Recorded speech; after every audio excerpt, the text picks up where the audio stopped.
The international banking system is one of the most complex and mysterious structures in the modern world. Today, more than 30,000 banks operate across the globe, holding unimaginable amounts of assets.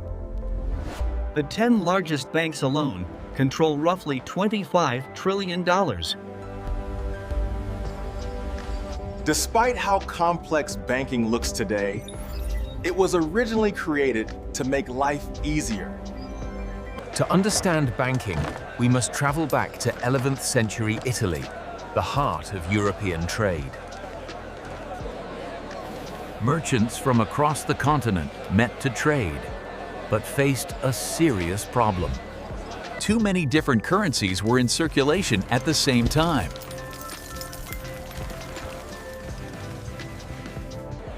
In Pisa alone, merchants dealt with 7 different types of coins. Money had to be exchanged again and again just to do business.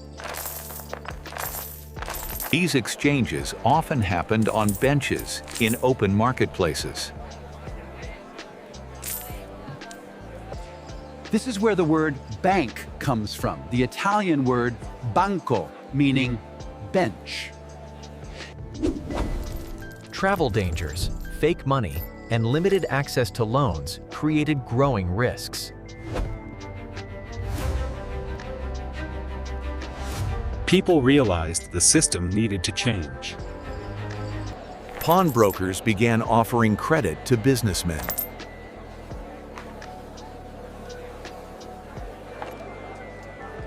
Meanwhile, merchants in Genoa developed early forms of cashless payments. Banking networks rapidly expanded across Europe. Banks even provided credit to churches and European kings.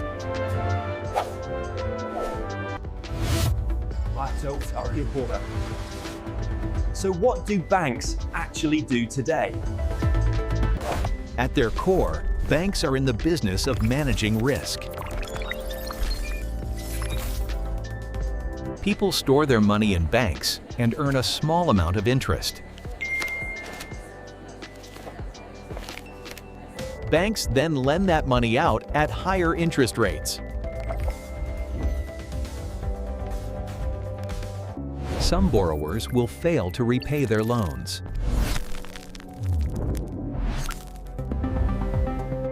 This makes lending a calculated risk.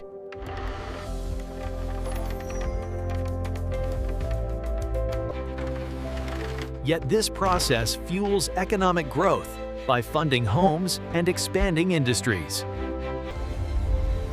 Banks transform idle savings into resources society can actually use.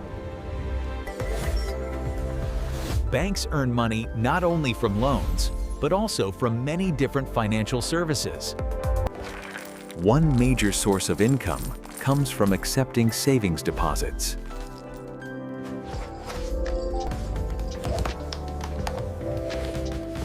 Another comes from the credit card business. Banks also profit from buying and selling currencies. They provide custodian services and manage cash for large organizations. But modern banking faces a serious problem.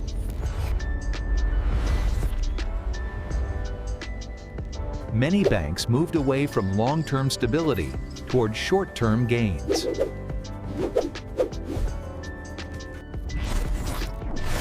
Complex financial products were created that few people truly understood. Banks began trading for themselves to chase fast profits and large bonuses. This behavior was closer to gambling than responsible banking.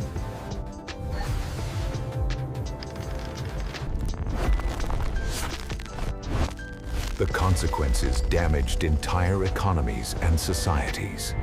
The clearest example came during the financial crisis of 2008. Banks issued loans to almost anyone willing to buy a house.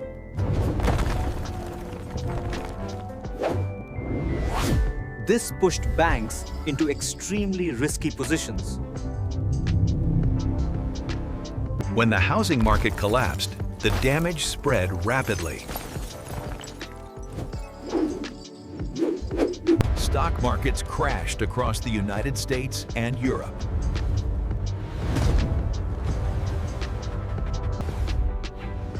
The crisis quickly became a global banking disaster. Hundreds of billions of dollars simply vanished. Millions of people lost their jobs and savings.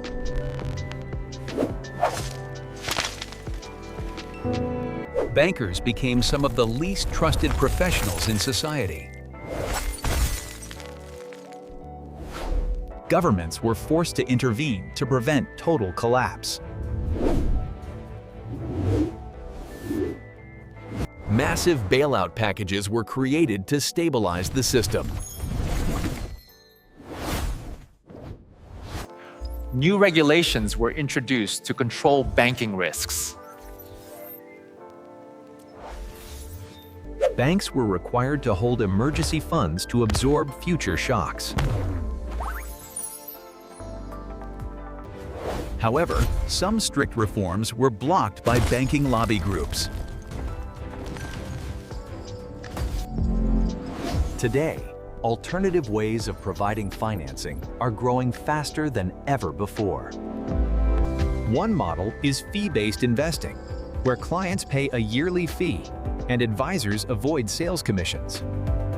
This structure reduces pressure to sell risky products and can better align advice with the client's interests. Another alternative is the credit union, a cooperative financial institution built around shared value. Credit unions offer many of the same services as banks, but they focus less on profit and more on their members. Their goal is to help members build opportunities, like starting businesses, expanding farms, or building family homes. They are controlled by members who vote and elect leadership democratically. Worldwide, credit unions range from small local groups to organizations worth billions. Because they often take fewer extreme risks, credit unions generally handled the last crisis better than many traditional banks. Then came the explosion of crowdfunding, letting people fund projects directly without a bank in the middle. This helped launch new ideas, from creative products to technology companies that started with public support. Backers gain the satisfaction of supporting an idea, while risk is spread so widely that failures hurt less. Another powerful tool is microcredit, small loans that can help people build income where traditional banking never reached. Banking will always matter, but who provides these funds and how the system evolves is something society will ultimately choose.